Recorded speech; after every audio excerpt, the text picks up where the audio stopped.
being completely honest with you, being a yoga teacher right now in this day and age is really difficult because you feel like you have to be online. You feel like you have to be Instagram worthy. You feel like you should have fully booked Zoom classes. You feel like you should be earning loads with an online course. And it feels exhausting. I know most of you right now, and because this was me, are spending hours finding the right hooks for your reels, finding the right audio, doing the right yoga poses, looking your best, getting the right aesthetic for your Instagram feed. And it's taking up so much time, and yet you're still not getting any clients. And maybe you've even asked yourself, like, is YouTube even worth it nowadays? Like, there are so many teachers on there. Can you even get seen? But one thing I would like to say is how many Instagram yoga teachers are there? Because I can guarantee there are a lot more on Instagram than there is on YouTube. But we need to be treating it different than Instagram as well. And the reason I know this is because I have spent years and years on both platforms, and the students that I have got have come from either personally knowing me or through YouTube. Because YouTube builds more of a know, like, trust factor because you have more time with them. They get to experience your teaching. When you're just posting quick 10-second reels, they're only getting 10 seconds of you. It's very hard to see if they like a teacher in 10 seconds. Whereas if they find a 15-minute video, they're going to know if they like your style or not. So if you didn't know and you just found this channel, I am a yoga teacher as well. I have my own yoga channel, Lakora Yoga, and on this is where I found my clients. I am not teaching you how to just monetize on YouTube and become a YouTuber. I am teaching you how to get those students from YouTube and get them into your courses, into your membership, into your programs, and actually into paying clients. Because it isn't about your number of subscribers and your number of followers. I have so many comments on this channel saying, yeah, but you don't even have 1K followers. No, but I'm making money from this channel. Because it's not all about that. It's about knowing your customer, knowing how you can help them finding you through YouTube, knowing you, liking you, trusting you, so that they then become a client. So when I first started on YouTube, it was so embarrassing. My whole persona was very cringy. It was so cringy. I was literally, it was like I was a robot. I was trying to talk to the camera. I was doing the poses really stiffly because I was like, these have to be perfect. They have to be like on point. And you can see that if you go onto Lakora Yoga and you go back to my older videos, you can see the difference in those videos compared to now and how I am on camera now. Okay, now I have literally just done a whole series about camera confidence. So if you struggle with camera confidence, go and watch that series next because that is going to help you to show up your best self on camera. But trying to grow my YouTube in the beginning was really hard. Now you'll hear most YouTubers say your first 100 subscribers are the hardest. Your next 1,000 subscribers are hard. Then it starts getting easier. Okay, because then people know you, YouTube knows who you are, and it will start sharing your stuff. So one of the key things here is to stick to a niche. And this is what I didn't do. I didn't have that specific transformation that I wanted my students to get out of my yoga classes. I was posting everything. And yes, some of the bigger YouTubers do this, but because they're already big and they already have a following, they can get away with doing this. If you want to grow on YouTube quicker, and to get those clients into your courses, right? Whenever you have a course or a membership, it's normally because there's a transformation, right? You send people into a course so that they come out of it the other side with something, with maybe they feel different, you know, maybe they achieve something. There's always an outcome. So what is that outcome? And can you portray that on your YouTube channel? Like, can you get people to know that is what you teach, that is what you do? It doesn't have to be a specific niche as in, this is Louise, she has a 5-year-old, she has a part-time job. You don't have to do that. It's just the transformation, okay? What are you getting them into in the end of it, right? Because the whole point of this channel isn't just to grow your YouTube channel, it's to get those subscribers and turn them into paying clients, right? Helping them with that transformation. So this is one thing I didn't do, and I was niched all over the place. I was helping mums, I was doing vinyasa, I was doing breathing exercises, I was working on flexibility, I was doing podcasts, literally everything on there, okay? It was just a mismatch.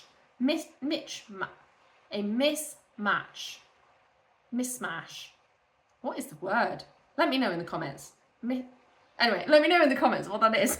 It was that. It was literally all over the place.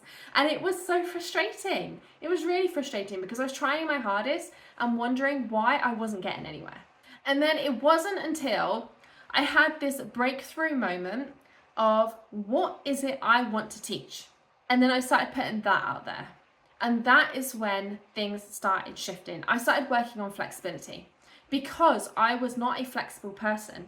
And I really wanted to show people that it doesn't matter if you weren't flexible, you can become flexible. So I started teaching about flexibility. And as soon as I did that, everything started shifting. I've since shifted again slightly, but having that is what blew up my channel, right? That is what, and I say blow up as in it got me over that 1,000 subscriber mark and it got me the customers. That is where these customers came in from. They saw that I could help them with this, so they joined my membership. So it was me getting super specifically clear on what it was that the transformation was. And then those people who came to my YouTube channel, they knew that I could help them because they could see that I could help them. I had the flexibility videos. I had the proof. I was doing challenges. So I had this thing of like Instagram was like a constant hamster wheel, posting reel after reel after reel, figuring out the hooks, posting in my stories and not getting anything. On YouTube, I was posting one video a week and I was gaining customers and gaining money from that too.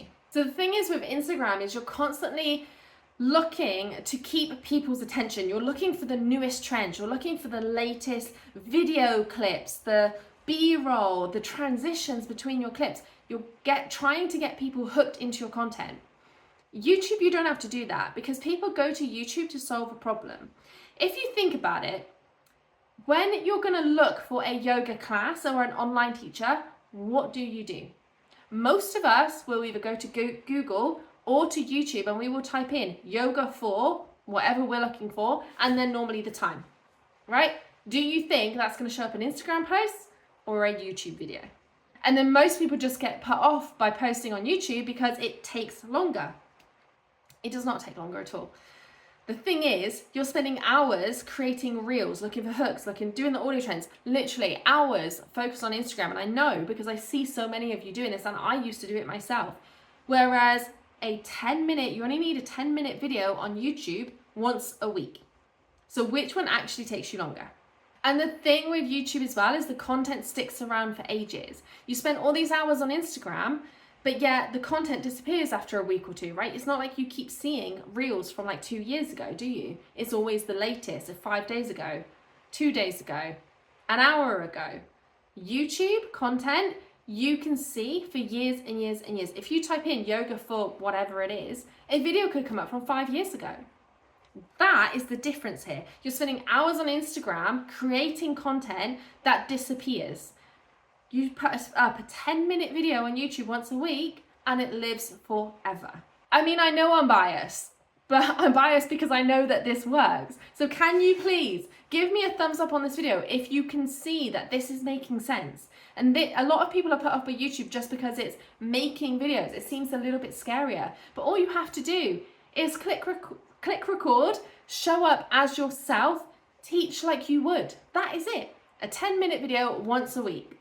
And one video here can build trust. It can show your teaching style, which is what people are going to want to know whether they want to work with you. And then it can funnel them into your courses and your membership. So there's a couple ways that you can do this. And I do have a whole nother video on this, which I will link here. Maybe you go and watch that after, but just a quick rundown here is basically somebody finds you on Google or YouTube, right? Because they're typing in yoga for whatever it is that you teach. They come across your video. Maybe in the video you say download my freebie. They get on your email list. You can then sell them into your programs. Maybe in your video you say come and join my membership, and they go straight from that video because they loved it so much into your membership. It can literally be that quick. Now the people that I've got from my YouTube channel have actually just come straight from YouTube into my membership. I have shared in so many videos my freebie, and yet these people came from that video straight into my membership. So it's not like you even have to do the whole funnel thing. You can literally advertise and have your call to action to your membership and your courses right there on your video.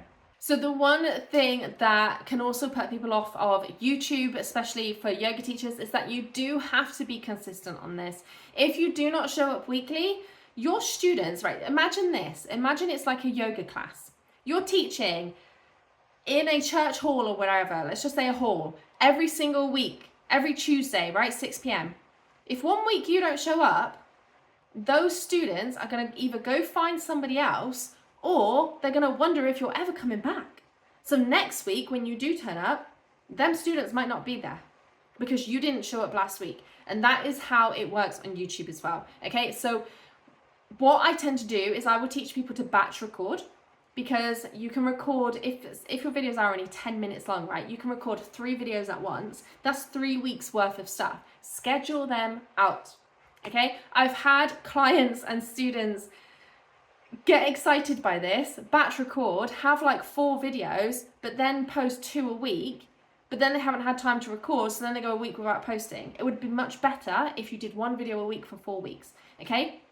And that is it, right? Because if you start showing up weekly, those students are gonna keep coming back. The more videos you get out there, the more students you're bringing in, the more students are coming back. So the more consistent you are, the more successful you're gonna be. So YouTube is not harder work, it's smarter work. You're working less, and yes, don't get me wrong, when you first start recording videos, it might take you a little while to get into the hang of it, but trust me, you do it a couple times, you're gonna know exactly what you're doing, you're gonna just get straight into it. But it's still less time than spending hours on Instagram for your content to disappear. Whatever you create now for YouTube is gonna be there for years and years to come. I've recently had one of my reels blow up after 900 days, okay? YouTube works. So if you are a wellness YouTuber and you feel like you are hustling, why not try something new? Why not try YouTube? You can watch my channel to learn a lot more about YouTube, or there are a couple of options here. If you do not have the time to put into this, this is where I can come in. Not only am I a YouTube coach, but I'm also a YouTube VA. So I have a program where you can learn how to do all of this yourself right now. Wellness YouTubers, my signature course. I've got such amazing students in there who are learning so much about YouTube. But if you don't have time, I can also do this for you as well. So the links are down below. Pick your option, pick which is best for you, and let's get you seen on YouTube. Let's get those customers from YouTube into your business instead of hustling for them. So if you've ever thought people need to find my work, this is how we do it.